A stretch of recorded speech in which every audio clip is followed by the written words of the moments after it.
I'd say this is the coolest SportsCenter anchor reunion I've been part of in quite some time.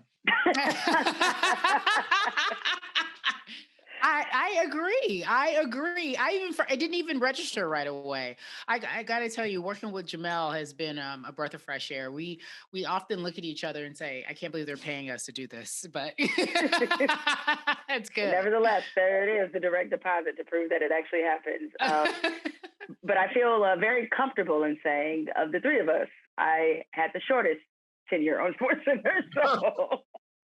No, come on now. But you were, both of you were on during the day, or you in the early evening, Jemele. I had many a moon where I would look at Stuart Scott and we would look at the watch and we go, really? Is it 3:15 in the morning? Like literally that's if I had to peg my out time on SportsCenter, like whenever we didn't punch a clock, obviously, but it would be somewhere around 3 in the morning. That's literally when I did my job. So. You're better than us, because I would have been in bed by then. The noon shift for me was great. I know, Jemele, you like the 6 as well, but the noon was great. I had my whole day afterwards. It's interesting because, Rich, you were a part of just the legacy of what SportsCenter was. You built it. You, Stu, there were Dan, Keith, there were so many people there, just legends. And then when we came on, there was a new version. Definitely when Jay came on, it was a new version of SportsCenter. But it was a new version of SportsCenter, and I always felt like, the powers that be were trying to live the years that you all had created. You know what I mean? They were trying to recreate that without moving ahead. Well, it's nice of you to say, Cari, but I'll be honest with you. When Stuart and I were doing it, and I think I've had conversations with both of you separately on this very subject, but when Stuart and I were doing SportsCenter together, we, and it's nice of you to say that we were helping create it, we didn't know if it was working at the time, to be honest with you. We were like, I think this is working. And I was sitting there, somewhat concerned about whether it was working. And Stuart didn't care. He honestly, like he was like, I think it's working and I know what I'm doing is going to work and I'm going to keep doing it.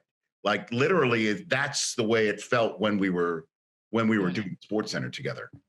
Well, it's funny, the more as you talk to more SportsCenter alums, and certainly I bet on some level the people who are currently doing SportsCenter would say this, is that we all have some version of the same story or time at SportsCenter of, going through that sometimes volatile and tumultuous phase where you're trying to do something different or put your own stamp on SportsCenter, and it's not necessarily appreciated by everybody, and how daily, you wind up in fights and, just kind of fighting, not necessarily for your survival, but fighting for your peace of mind, like on a daily basis. And I think I said this to Cari when we started doing the Vice show, or as we got deeper into it, is I think about the show that we do now on Vice, and I think about what I was doing at ESPN, and I honestly don't know how I did it every day. I was like, I can't believe I used to do this 5 days a week. This is crazy. Human beings were not built for this.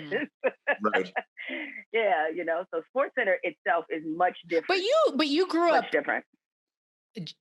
Jay grew up paper, right? So for us TV kids who start off in the small markets and one-man bands, like that to me makes sense. Like that was, of course, that's just what you did. You didn't have a choice. And even starting on First Take, that was just 2 hours of TV and you just sit, you know what I mean? Every day. And so you felt like that's just what it was. I think what's interesting is that this new version of what it was, SportsCenter had a hard time dealing with how social media told the news before. They wanted to live with the highlights. I'm like, well, we already saw that. So you always have to be able to tell somebody something different outside of the highlight. What's the other new element to it? This is news, not olds. And so I think for me, when I came on, that was the real tough transition because everything is available now, streaming online. Like if you're not in the streaming online game, you're not in the game. You know what I mean? In terms of sports, you're just not, because they want it immediate and they want it quickly. No doubt. I mean, literally, you and I, but Jemele Hill and Cari Champion here on the Rich Eisen Show, you and I are talking on a Zoom to be recorded, to be put on a streamer. That's literally what we're doing now, right? And it's interesting that you said what you said, Cari, because I remember when 9/11 hit and we were on SportsCenter, and the bottom line that CNN used, that scrawl to put all of the to put all of the headlines on there. SportsCenter decided to use it. And so here I am on SportsCenter delivering a lead-in, setting up to the highlight. And the final score appeared on the bottom line right across my chest. And I'm like, well, that sucks. Like, what are we, what are we doing? And yeah, like it turned the news into old, to use your phrase right there. I was literally the only SportsCenter anchor who complained about it. And they're like, whatever. And then I'd be honest with you, I just didn't want to continue doing a SportsCenter where it was about the why, what happened, as opposed to the what happened. Like you're saying, like add a perspective as to what's going on. Because the way that would be set up would be we had to have one analyst who took one point of view and another analyst who took the other point of view and bash them together. And it's just something I just didn't want to, I just wasn't into it that much anymore, to be honest with you. But I'll be honest, I would have stayed like if things were set up in a certain way. But it changed. There's no question about it.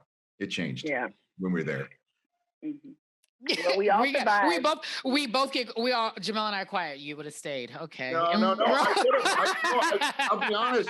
No, I'm being very honest with you here. There were certain parts of the toy chest I wanted to play, with the expanding world. It didn't work out, and but things just it's just a show I just didn't want to do much anymore.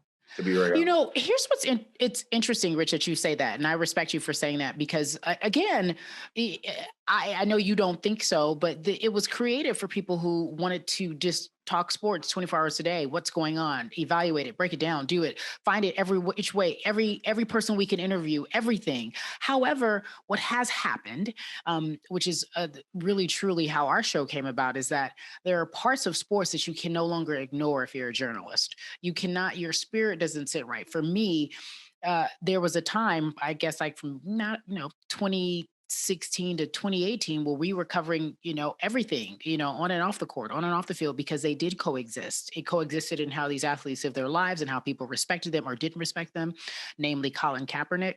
And when we started to veer away from that, as so many people want you to do, as a journalist, just at the core of what we do, I felt like we weren't asking the really honest questions or telling the true story or all of the story. And that is when I got uncomfortable. That's when I felt like I was flipping burgers. That's where I was like, okay, I'm not, you know what I mean? I'm not doing what I love. And a part of what I love is, yes, sports, but it's also a part to tell the whole story. Hey, you watched all the way to the end. Thanks for that. Watch more right here.